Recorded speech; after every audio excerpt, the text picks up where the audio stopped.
air cooler na napaka-cute pero astig. Ang lamig ng hangin ibinubuga. Napakarami ng meron nito dito sa TikTok. Padaan-daan lang palagi sa aking FYP.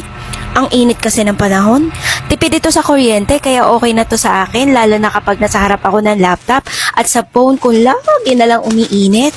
Malaking tulong na rin para sa akin to kaysa naman mag-aircon ako palagi. Naku, baka umiyak ako sa bayarin. So ito na nga, excited na akong i-open. Akala ko talaga hindi nila i-approve yung aking free sample.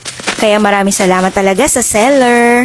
This is from High Select. Ang pangalan po ng kanilang store. Akala ko nga i-decline nila yung aking free sample. Akala ko hindi nila ako pagkakatiwalaan. Kaya maraming salamat po. Grabe, excited talaga ako makita. Ang cute niya talaga. Tapos baliktad pa yung pagkaka-open ko. Tignan nyo. So, tanggalin po natin yung parang foam sa ilalim at babasain po natin yan ng tubig.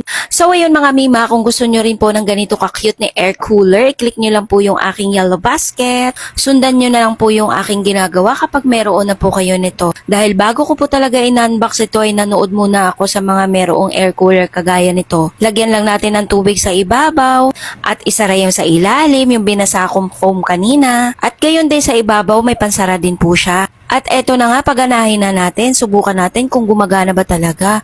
Hala, gumana nga siya. Alam niya ba guys, pakiramdam ko talaga dito hindi siya maliit. Kasi malamig po talaga ang ibinubuga niya. Perfect mga mima, yung isang basong tubig na nasa ibabaw matagal din maubos.